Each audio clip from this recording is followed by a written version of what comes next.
Hello everyone and welcome to the next episode of the 2020 World Cup review. Today we'll be looking at the remaining 4 matches from Group 2. Now you're all probably wondering why I'm not analysing Group 1. It's because they haven't actually finished yet and the last match of that group will be played tonight between South Africa and Sri Lanka. So we're going to get into Group 2. The first match I will be reviewing was between New Zealand and Bangladesh.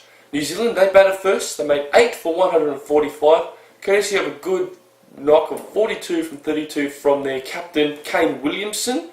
35 from Munro, he batted quite well, and also Ross Taylor made 28. But the bowling figures from Bangladesh, Rahman 5 for 22 off his 4 overs, very impressive. The fact that they only got 8 wickets, he got 5 of them, so very impressive from Rahman there. But New Zealand 8 for 145 is a solid score. Will it be enough? Turns out it was. They just bowled Bangladesh all out for 70, and their bowling was just fantastic. Sodhi and Elliott both got 3 wickets. They both bowled fantastically. Elliott was fantastic, 3 for 12 or 4 overs. Sodhi, he got 3 for 21 of just under 4 overs. The batting, not much to really see. Really, Chowdhury was unbeaten on 16, but that was the highest score. So, unfortunately for Bangladesh, they just got slaughtered in the end by New Zealand, and New Zealand, they go through the whole group stage without being beaten. So they're in the semi-finals, as I mentioned in the previous episode, and they'll be hoping to win it from here now. The next match that was played was between Australia and Pakistan. Australia, they batted first, and they made 4 for 193, courtesy of a really good partnership between Steve Smith and Shane Watson. Steve Smith made 61 of 43, Watson made 44 of 21, both unbeaten. And if you haven't seen the shot that Steve Smith did, playing really, literally off the pitch, you should check that out. It'll be on YouTube somewhere. It was a great shot he hit. But yeah, 61 and Watson made 44. Khawaja made 21 up the order. So 4 for 193 was a very good score. The bowling figures, Riaz was very good. His pace really troubled some of the batsmen.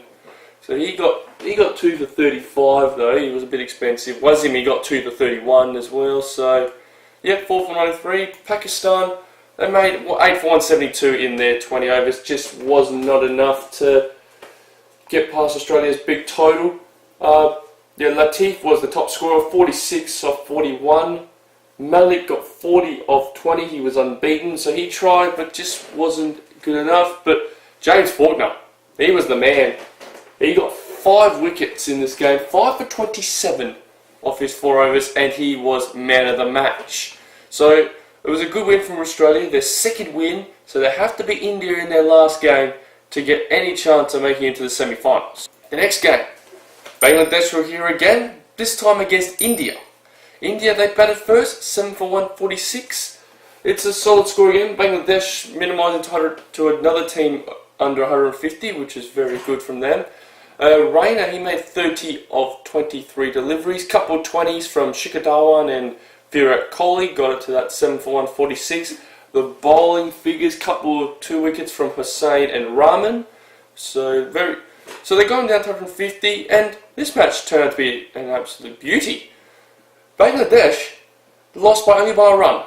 9 for 145 they made. They gave themselves a big chance of winning this game, but I think it was at the end. You know, they couldn't quite finish it off, unfortunately.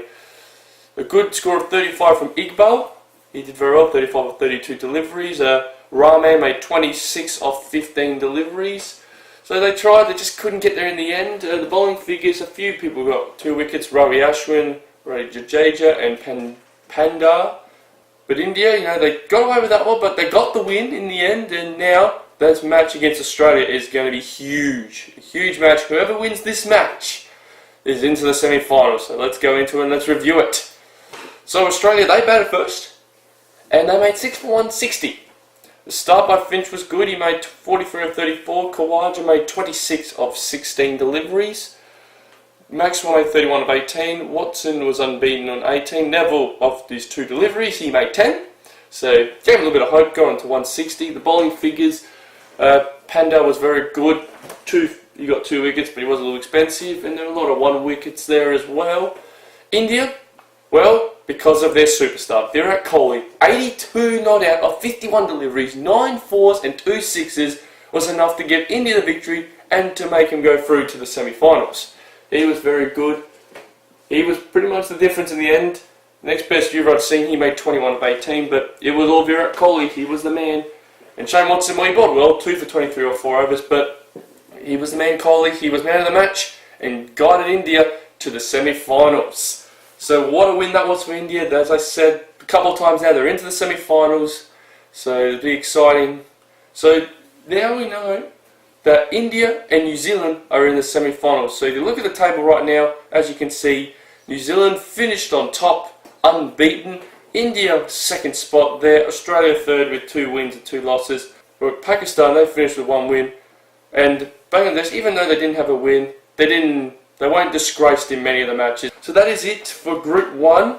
So I'll be analysing the rest of the Group 2 matches tomorrow and then previewing and reviewing all the semi-finals and the finals. So until then, bye for now.